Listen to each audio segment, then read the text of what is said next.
6 yillik turmushimizda birinchi marta sayohatga chiqdik. Bu narsani men anchadan beri niyat qilardim. Bu sayohat men uchun ham oldinlar orzu edi, lekin ko'rib turganingizdek shu kun videoyim ko'rmaganni ko'rgani qursin bo'lib qolmasligi uchun etib o'tib ketmoqchiman. Qaysidir oilalarga motivatsiya sifatida ta'sir qilib, kelajakda sizlar ham xuddi bizga o'xshab farzandlaringlar bilan sayohatga chiqasizlar inshaalloh. Sayohatimiz boshlanishi sal qiyinroq bo'ldi. O'chirtlarda turib, samolyotlarda ketishimiz kichkina bolalar bilan ozgina qiyin bo'ldi. Lekin hamma qiyinchiligimizni otelga borganimizdan keyin esimizdan chiqib ketdi. Premium Siget oteliga joylashdik. Menga otel juda ham yoqdi. Borishimiz bilan ovqatlanib oldik, chunki juda ham qornimiz ochib ketgan edi.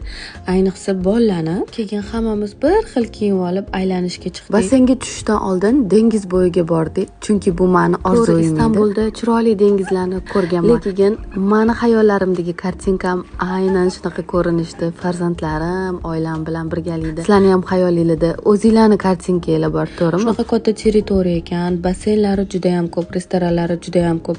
To'g'risi bir kun ichida umuman aylanib ulgurmadik. Hali bu yog'iga xudo xolasa hamma joylarni aylanib, sizlarga yana shunaqa kontentlar olaman.